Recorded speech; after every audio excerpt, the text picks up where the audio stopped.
할렐루야. 2022년도 새해가 시작이 되었고 두 번째 주일을 맞이했습니다.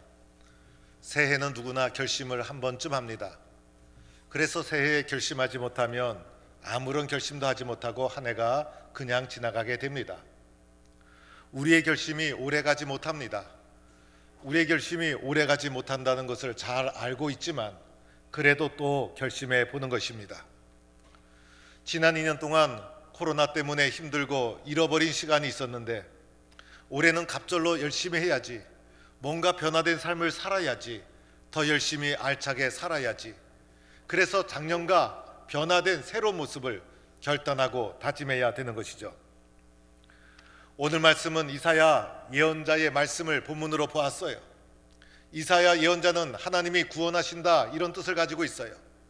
그리고 이사야 예언자는 남왕국 예루살렘 중심으로 예언 활동을 한 예언자이시고, 또 이사야 예언자는 왕족이나 귀족이나 예루살렘의 엘리트 출신이 아니었을까 이렇게 추측을 하게 됩니다. 그의 선포된 내용을 보면 왕궁에서 일어나는 일, 정치적인 사건, 은밀한 외교적인 일에 대해서도 잘 알고 있었기 때문이었습니다. 이때가 아수르가 북이스라엘을 멸망시키고 남쪽으로 팽창을 하면서 나라가 위기에 닥쳤을 때 하나님의 구원을 선포한 예언자이었던 것입니다. 학자들 중에는 이사야서를 제1 이사야, 제2 이사야 이렇게 분류하기도 합니다. 그래서 오늘 읽은 이사야 60장은 제2 이사야로 분류가 되는 부분입니다. 제2 이사야의 시대적 배경은 포로기 말기일 것이다. 그래서 절망과 암흑 가운데 있는 이스라엘 백성들에게 시온의 회복을, 시온의 영광을 선포하는 내용이 바로 이사야 예언자의 활동 내용이었다는 것이죠. 오늘 1절 말씀 보면 힘차게 시작하죠. 일어나 빛을 발하라, 일어나 빛을 발하라. 성경에 나오는 말씀 중에 가장 힘찬 말씀 중에 하나입니다. 일어나 빛을 발하라. 우리는 이 말씀을 많이 보았어요. 교회 표어도 사용하고, 그리고 일어나 빛을 발하라 이 말씀을 우리는 자주 접하면서 바로 그 말씀이 오늘 이사야 60장 1절의 말씀인 것이죠. 일어나라 이렇게 말하는 이유가 있죠. 일어나지 못하고 있기 때문에, 지금 좌절 가운데 누워 있거나 쓰러져 있거나 무기력한 상황에 놓여 있기 때문에, 나라가 멸망해 가고 포로, 바벨론 포로 상황 속에서 절망과 어둠이 짙게 깔려 있기 때문에 그냥 이대로 살 수 없다, 일어나라 이렇게 말씀하고 있는 것이죠. 일어난 후에는 무엇을 해야 합니까? 일어나서 빛을 발하는 것입니다. 그래서 좌절과 절망 가운데 살던 이스라엘이 일어나 빛을 발함으로 말미암아 역전시키고 상황을 변화시키고 새로운 희망의 삶을 살아가고 이러한 변화를 요구하고 있다는 것이죠. 그런데 가만히 생각해 보면 일어나고 싶지 않은 사람이 어디 있겠어요? 그런데 왜 이 말을 하는 것일까? 일어날 힘이 없기 때문에, 일어나고 싶지만은 일어날 능력이 없기 때문에 이렇게 일어나 빛을 발하라 말하고 있음에도 불구하고 문제는 일어날 능력과 힘이 우리에게 없다는 것입니다. 그러면 어떻게 일어날 수 있을까? 이어지는 말씀에 보니 내 빛이 이를 얻고 여호와의 영광이 내 위에 임하였음이니라. 여호와의 영광이 바로 내 위에 임했기 때문에 오늘 이 영광은 빛을 말하기도 합니다. 여호와의 빛이 바로 내 위에서 머물러 나를 비추고 있기 때문에 우리는 일어나 빛을 발할 수가 있다는 것이죠. 오늘 여기서 떠올랐다는 것은요, 해가 떠올라서 우리 자연의 이 해는 온 천지를 밝히 비추지만은 오늘 이 말씀 속에는 빛이 떠올라서 나만 집중해서 비추고 있는 그런 장면을 말하고 있는 거예요. 어둠을 헤치고 태양이 떠올라서 나만 집중적으로 비추고 있기 때문에, 마치 그러한 상황이기 때문에 일어나지 않을 수가 없고, 나에게는 능력이 없지만은 내 위에 여호와의 빛이 나를 비추고 있기 때문에 일어나 빛을 발할 수 있다, 이렇게 말하고 있는 것입니다. 오늘 여기서 빛은요, 바벨론 포로에서 회복되는 것을 말하기도 하지만은 궁극적으로는 참빛인 예수님께서 이 땅에 오셔서 죄와 사망의 종로를 타던 우리들을 구원해 주시는 것을 말하고 있기도 한 것입니다. 그래서 우리는 일어나 빛을 발할 수 있는 것이죠. 오늘 2절 말씀은 1절 말씀이 반복되는 거예요. 보라, 어둠이 땅을 덮을 것이며 캄캄함이 만민을 가리려니와. 지금 상황이 어둠과 캄캄함이에요. 바벨론 포로 상황, 그리고 죄와 사망의 종로를 타던 우리들의 모습, 참 빛이신 예수님이 오시기 전에 우리의 상황, 어둠과 캄캄함, 절망이 가득한 세상, 희망을 찾아볼 수 없는 세상, 이 어둠과 캄캄한 속에서 예수님께서 이 땅에 오셔서 우리에게 빛을 비춰주셔서 그 빛을 받아 일어나 빛을 발할 수가 있다는 것이죠. 3절 말씀해 보니 어떤 말씀이 나오고 있습니까? 일어나 빛을 발하니 만민이 내 빛으로 왕들이 비추는 광명으로 나오리라. 우리가 일어나 빛을 비추면 빛이 어둠을 이기게 되는 것이죠. 사람은 빛을 보고 나오게 되는 것이죠. 그래서 사람들이, 나라가 빛으로 나오게 된다는 것이에요. 하나님의 자녀들이 일어나 빛을 발하면 그 빛으로 사람들이 몰려들게 된다는 것입니다. 어둠 속에 있었던 자들이 빛으로 나오는 거예요. 생각만 해도 얼마나 감사한 일입니까? 여호와의 영광이 나에게 비춰서, 하나님이 예수 그리스도를 통해서 나에게 빛을 비춰주셔서 나는 예수님의 자녀가 되고 말씀에 순종해서 일어나 빛을 발하니 사람들이 모여들게 되고 사람을 붙여주고, 나에게는 아무런 능력과 힘이 없지만은 참 빛이신 예수님께서 우리를 비춰주셔서 예수님 때문에 빛을 발하고 그 결과 사람들이 몰려오는 은혜의 삶을 살게 되었다는 것, 생각만 해도 얼마나 감사하고 기쁜 일입니까? 4절부터는요, 일어나 빛을 발하는 자에게 약속해 주시는 거예요.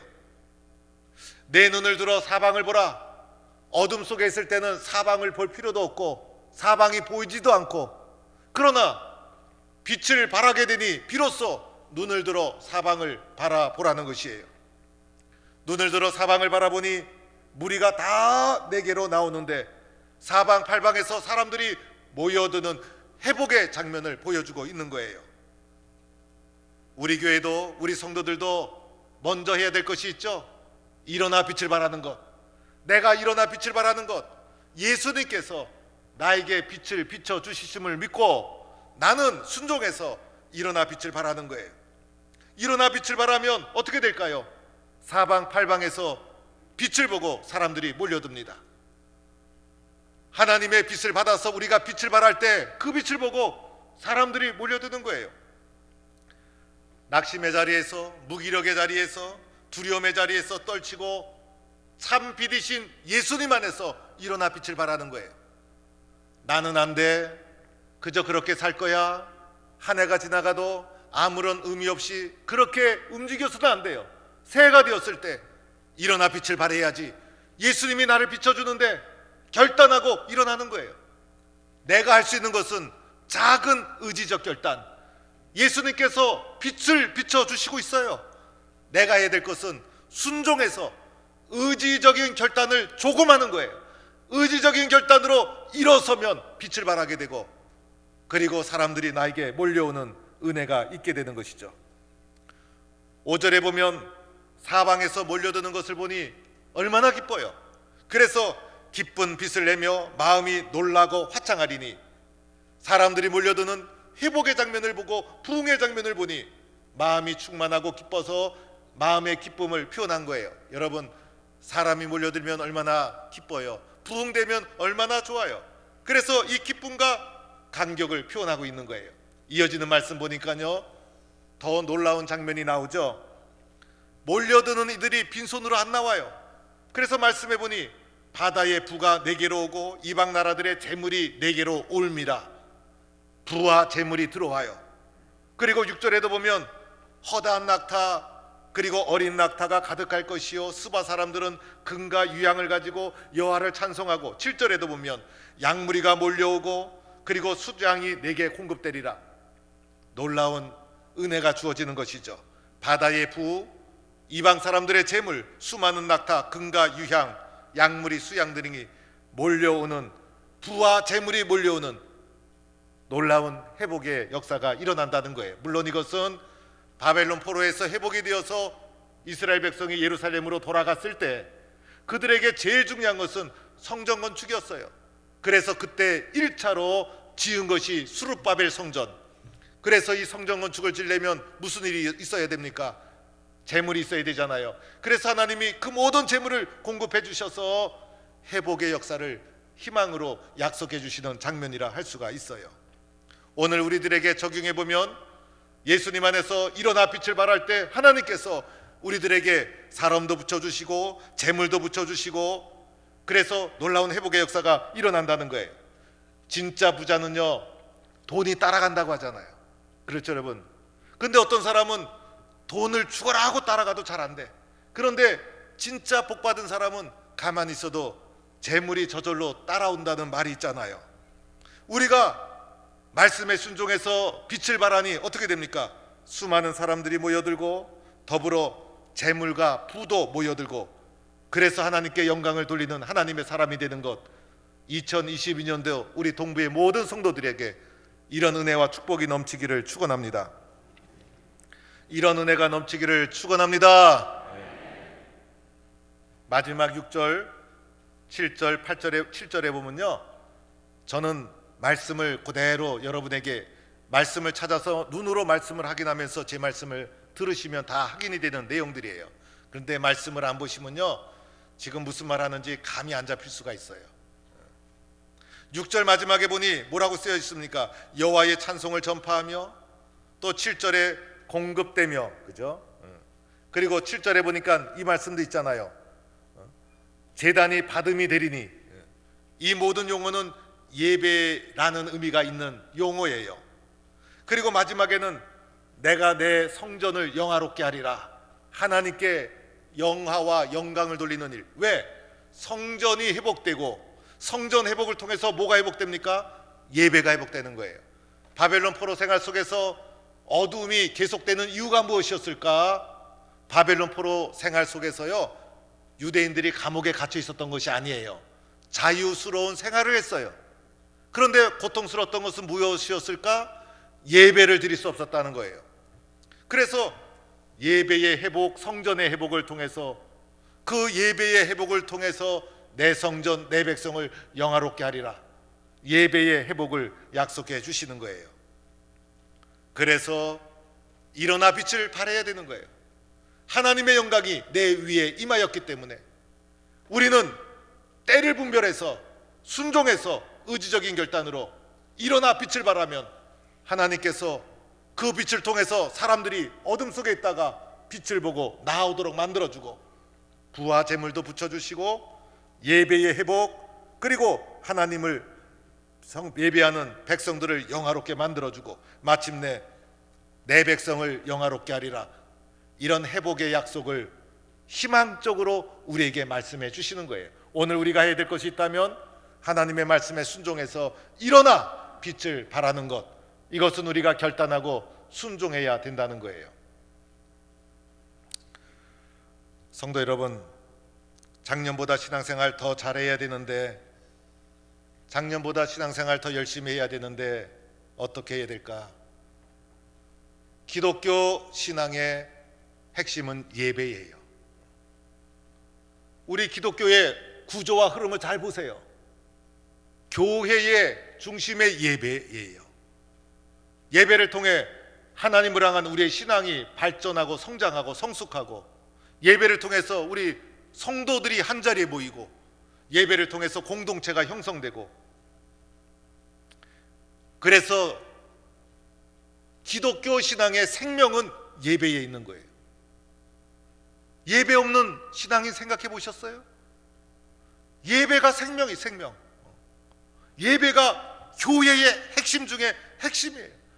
그 예배에 충성하면 좋은 신앙인, 좋은 교인으로 뿌리를 내리는 것이고, 예배가 소홀히 되면요 좋은 신앙인이라고 할 수가 없어요. 예배를 소홀히 하는 그 가운데는요 하나님 경외하는 신앙이 없어요. 그래서 예배가 기독교 신앙의 핵심이라 할 수 있어요. 예배 중에 가장 중심이 되는 예배가 주일 낮 예배, 오늘 여러분이 드리는 이 예배. 그래서 주일 낮 예배를 잘 지키는 신앙을 주일 성수 신앙이라고 해요. 그래서 한국 기독교의 가장 밑바탕에 흐르는 신앙의 토대는 주일 성수 신앙이에요. 주일날이 되면 나는 예배당에 간다, 그 사람 그리스도인이에요. 주일날 주일 성수하기 위해서 예배 자리에 나오는 것에서부터 그리스도인이다라는 자기 고백이 있는 거예요. 예배는 토요일부터 준비하는 거예요. 아, 내일이 주일이구나, 마음의 준비를 하는 거예요. 예배당 갈 마음을 준비를 하고, 예배당 올 때는 기쁜 마음으로 오는 거예요. 오면서 찬송을 들으면서 오면 더 좋아요. 예배당 이 자리는 10분 전에 들어오면 좋아요. 그 예배당 예배 드리기 전에 사람들 만나서 복잡한 얘기 안 하는 게 좋아요. 하나님께만 집중하고 10분 전에 들어오셔서 잠시 기도하고 주보를 보면서 본문도 미리 찾아놓고, 제가 성경 금방 봉독하잖아요. 찬송도 미리 찾아놓고 예배를 준비합니다. 찬송이 시작되면 찬송가 가사를 잘 보는 거예요. 찬송의 가사를 내가 내 실력으로 쓸 수 없지만은 내가 내 신앙을 표현한다면 바로 이 마음이야, 공감하는 마음으로 나의 찬송으로 하나님께 찬송을 힘차게 기쁨으로 함께 드리는 것입니다. 신앙 고백할 때 나의 신앙 고백으로 신앙을 고백합니다. 나의 신앙도 있지만은 모든 그리스도인들이 공통적으로 교회의 신앙 고백으로 가져야 될 가장 표준적인 신앙 고백이 사도신경이에요. 우리 모두가 그 신앙을 나의 고백으로 받아들이는 고백을 하고, 그리고 장로님이 기도할 때 잘 경청하면서 아멘, 아멘, 나도 기도했더라면 저렇게 했을 것이다 라는 마음으로 기도에 함께하는 것입니다. 대표 기도의 기준은 3분 동안 감사, 회개, 간구가 있어야 되고, 간구 속에는 예배를 위한 기도, 교회를 위한 기도, 담임 목사를 위한 기도가 포함되어 있어야 그것이 대표 기도고 공기도라 할 수가 있어요. 사기도는 자기가 하고 싶은 거 하면 돼요. 그러나 공기도는, 대표 기도는 대표성을 가지고 교회를 품고 하는 기도가 대표 기도라 할 수가 있어요. 설교 시간 잘 경청해야 되죠. 설교 전에 찬양이 있어요. 찬양을 잘 부르면서 또 가사가 뜨잖아요. 가사를 잘 보면서 마음을 영적으로 잘 다듬어서 찬양으로 은혜 받고 아멘으로 화답해주고, 그리고 나서 은혜 받은 이 마음속에 말씀을 담기 시작하는 거예요. 그래서 설교가 시작되면 여러분이 집중해서 잘 경청해야 돼요. 우리 교회 설교 시간은 약 25분, 길지도 않아요. 짧은 시간 집중해야 돼요. 이 정도 집중할 수 있잖아요. 어떤 교회는 목사님 설교가 50분 하는 데가 있어요. 여러분, 제가 50분 하는 게 좋겠어요? 25분 하는 게 좋겠어요? 2부 때는 대답을 해주시더라고요. 50분 할까요? 25분 하면 좋겠다고 2부 예배 성도들은 그렇게 얘기하더라고요. 그래서 제가 좀 섭섭한 마음이 조금 들어올 듯 하기는 했어요. 사실은 섭섭하지 않아요. 저는 그렇게 생각하니까요. 그런데 25분 하는데 우리 성도님 가운데 목사님 설교가 너무 짧아요, 더 길게 해주세요 라고 말한 분을 아직 만나보질 못했어요. 설교 들으면서 아멘, 아멘 그러면서 설교 말씀을 마음속으로 받아들이는 거예요. 설교 후에 예물 드리고 축도받고 성도의 교제를 하고, 그리고 나면 얼마나 기쁜지, 지나간 한 주간이 다 이해가 되고 앞으로 살아갈 한 주간에 용기가 생기고, 그리고 용서가 되고 사랑이 고백되고 회개가 되고 하나님께 영광을 돌리게 되는 것이죠. 교회를 성전이라 그러죠. 그래서 교회 와서는 세상 정치 얘기, 이념적인 얘기, 세속적인 생각과 판단을 교회 속에서 안 하는 게 좋아요. 다른 교회 안 좋은 얘기 입에 담지 마세요. 교회 와서도 큰 소리 치거나 험한 말해서는 안 돼요. 집에서 큰 소리 쳐도 집에서 쫓겨나는 세상이에요. 심지어 교회에서 큰 소리 치면 그 사람은 미숙한 사람이라 할 수가 있어요. 세상에서 당당하고 교회에서는 사랑으로 겸손하고, 그 사람이 진짜 신앙인 아닙니까? 그래서 교회를 거룩하게 하나님의 교회로 함께 지켜나가야 되는 것이죠. 만나는 사람 있으면 먼저 인사하는 거예요. 그게 교회 아닙니까? 회사에서는 사장한테 종업원이 먼저 인사할 수 있어요. 가정에서는 자녀들이 부모에게 먼저 인사해요. 그러나 교회에서는 먼저 보는 사람이 먼저 인사하는 거예요. 왜? 공동체이기 때문에. 교회는 이익 공동체가 아니죠. 우리가 이익에 대한 이해관계로 모인 게 아니잖아요. 그리스도의 사랑으로 모인 공동체 아닙니까? 그래서 먼저 성도를 보니 얼마나 반가운지 먼저 인사하는 거예요. 이렇게 주일 예배를 잘 지킬 때 얼마나 행복할까? 주일 예배뿐이 아니죠. 저녁 예배도 있어요. 저녁 예배는 교회 행사와 또 외부 강사와 성도들의 여러 가지 교회 생활을 담아내는 기능이 있어요. 수요 예배는 성도들의 건강한 신앙 형성을 위해서 신앙의 내용을 전달해요. 얼마 전에는 사도신경 강의했죠. 주기도문 강의했죠. 가장 기본적이면서도 잘 알지 못하는 것을 계속해서 말씀 전했어요. 이번에는 복음과 구원에 대해서 우리가 복음을 알고 구원의 확신을 가져야 되잖아요. 그래서 신앙생활의 내용을 수요 예배 때 전달하고자 하는 거예요.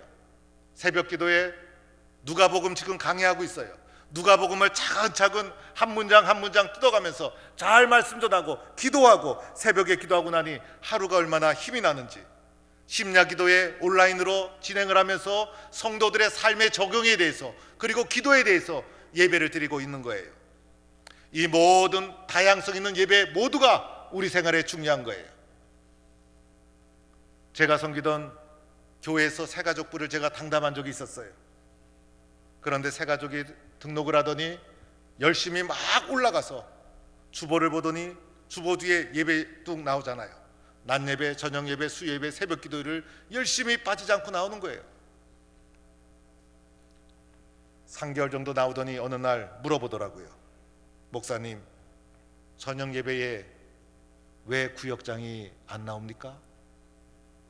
수요 예배 때 왜 권사님, 장로님이 안 보입니까? 새벽 기도회 때 왜 다른 성도가 안 나오죠? 안 나와도 되는 예배인가요? 제가 뭐라고 말하겠어요? 여러분은 여러분의 자녀가 또 새가족이 먼저 믿은 장로님, 권사님, 집사님께, 구역장님께 물어보는 거예요. 저녁 예배 안 나와도 되는 겁니까?